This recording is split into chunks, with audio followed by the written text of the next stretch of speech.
ஒரு குண்டு வீச்சு, ஒரு மிசைல் லான்ச், ஒரு ட்ரோன் அட்டாக். இந்த வார்த்தையெல்லாம் இப்ப நமக்கு ரொம்ப சாதாரணமா தோணுதுல்ல. ஆனா ஒரே ஒரு கேள்வி. 2026ல இது ஒரே ஒரு பகுதியில மட்டும் நடக்கிற போர் கிடையாது.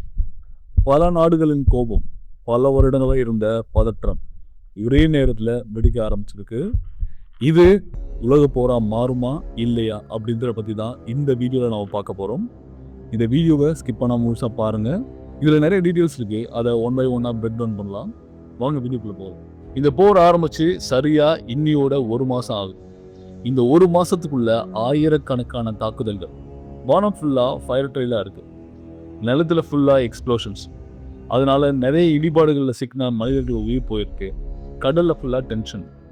அதாவது 3 வழியாவும் நமக்கு பிரச்சனை தான். அப்போ கடல் வழியா டென்ஷன் எதனாலன்னா ஸ்ட்ரெய்ட் ஆஃப் ஹார்மஸை ஈரான் க்ளோஸ் பண்ணிட்டாங்க. க்ளோஸ் பண்ணிட்டாங்கன்னா லிட்டரலாக க்ளோஸ் பண்ணல. அந்த பக்கமாக போக முடியாத அளவுக்கு ஒரு ஸ்டாப் எடுத்து வச்சுட்டாங்க. ஆனால் இது உண்மையிலேயே இது ஒரு கான்ஃப்ளிக்ட் இல்லை, ஒரு எஸ்கலேஷன். இது ஒரு ஸ்டெப், இன்னொரு ஸ்டெப் அடுத்து கண்டிப்பாக இது 3வது உலக போராக தான் மாறும். அதுக்கான வாய்ப்புகள் நிறைய இருக்கு. உங்களுக்கெல்லாம் தோணலாம் இவன் ரொம்ப எக்ஸாஜரேட் பண்ணிட்டானோ அப்படின்னு. ஏன் அப்படி சொல்றேன்னா, இதுக்கு முன்னாடி நடந்த வரலாறுலாம் நீங்க பார்த்தீங்கன்னா இந்த மாதிரி ஒரு சின்ன கான்ஃப்ளிக்ட் தான் ரொம்ப பெரிய பிரச்சனையில் கொண்டு போய் விட்டுருக்கு. இது வரைக்கும் ஹிஸ்டரி ரிப்பீட் இட் செல்ஃப். இது மேல எனக்கு மிகப்பெரிய நம்பிக்கை இருக்கு.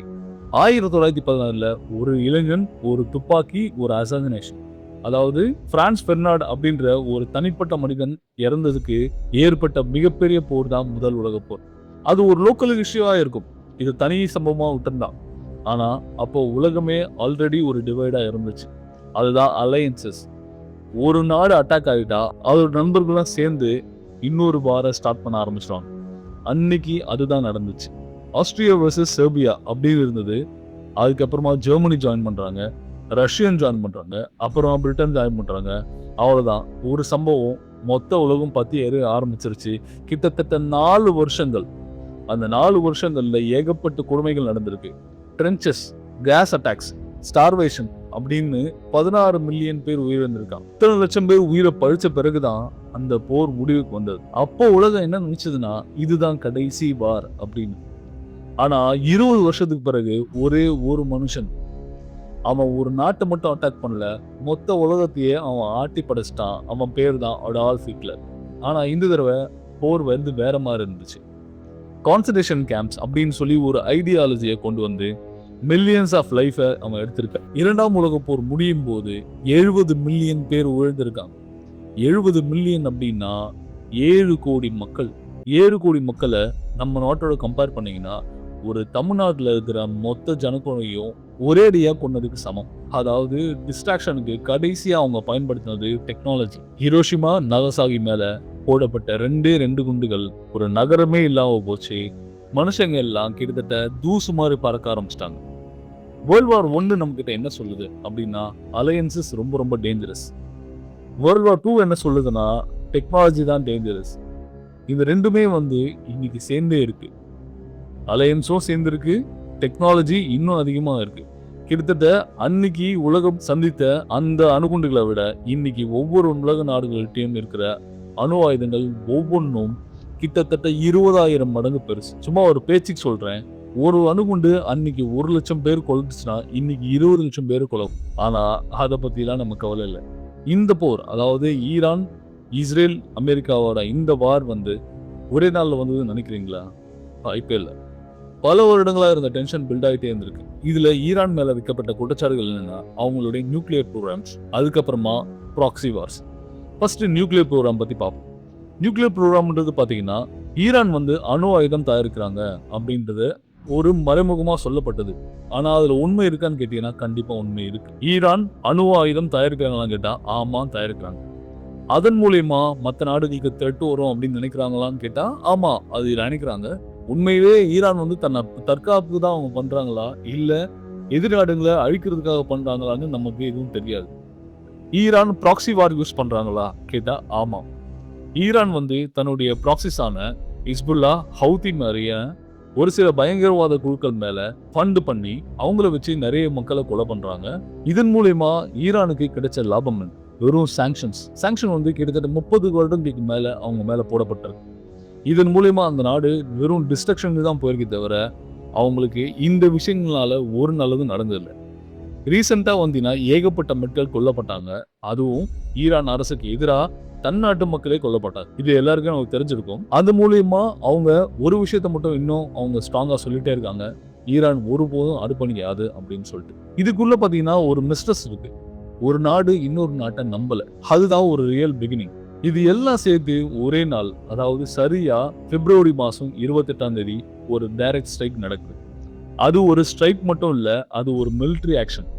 அது ஒரு மெசேஜ், வி ஆர் ரெடி, நான் போருக்கு தயார் அப்படின்னு ஈரான் மேல அமெரிக்காவும் இஸ்ரேலும் ஆரம்பிச்சாங்க. ஆனா ஈரான் பத்தி நம்ம இன்னும் முழுசா பார்க்கவே இல்லைல்ல, அதையும் பார்த்துடலாம். இந்த நாடு ஹிஸ்டரியிலேயே ஒரு விஷயத்துக்காக ரொம்ப ஃபேமஸ்.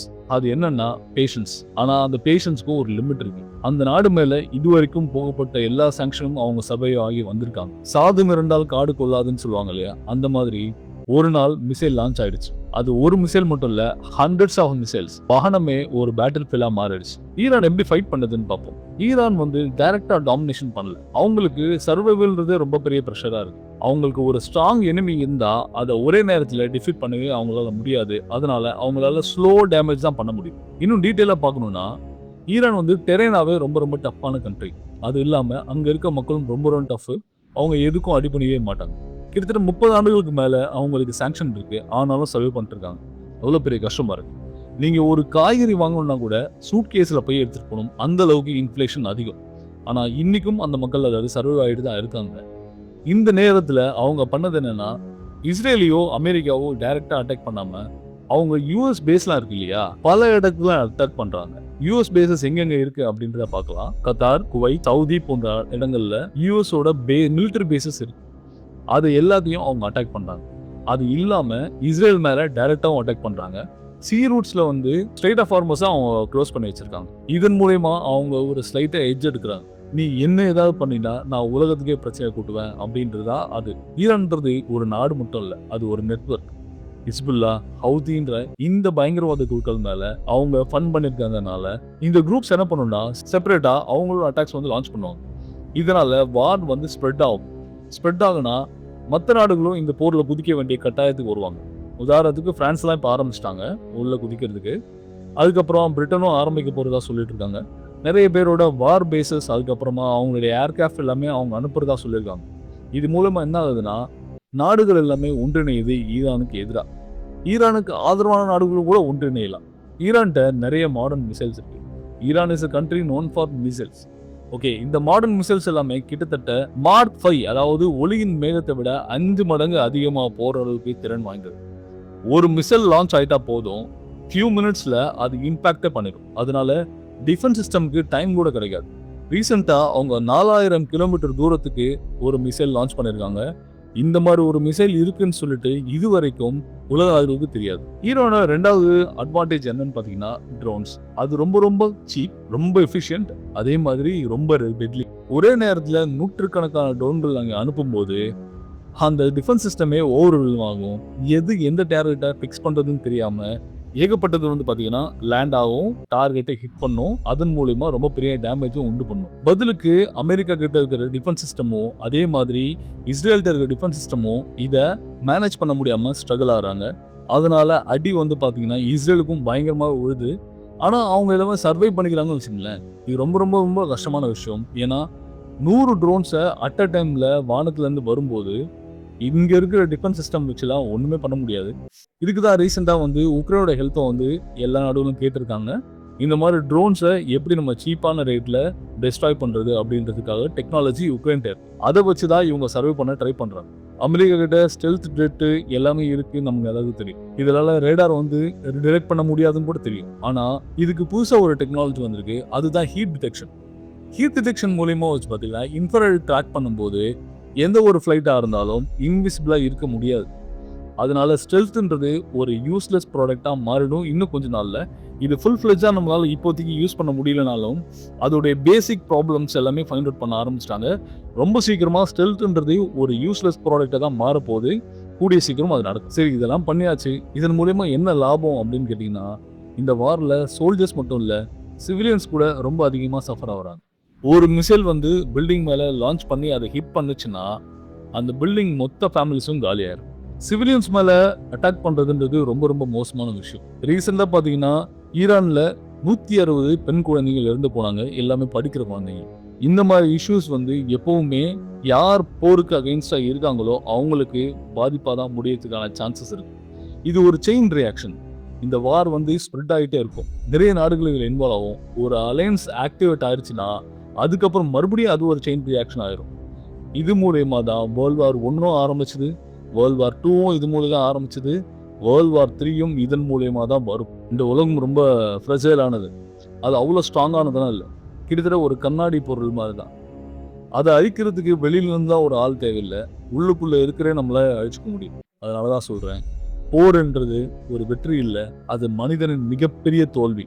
எல்லாருமே போருக்கு அகெயின்ஸ்டா தான் இருக்கணும். இதே போர் நம்ம நாட்டில் நடந்தா என்ன ஆகும் யோசிச்சு பாருங்க. இந்தியாலேயோ இல்லை தமிழ்நாட்டிலையோ இந்த மாதிரி ஒரு இன்சிடென்ட் நடந்தா என்ன ஆகுது? எப்பவுமே போருக்கு அகெயின்ஸ்டா தான் இருக்கணும். ஐ எம் அகெயின்ஸ்ட் வார். நீங்களும் அப்படிதான் இருப்பீங்கன்னு நினைக்கிறேன். நாளைக்கு ஒரு வீடியோல உங்களை பார்க்குறேன். அது வரைக்கும் பை.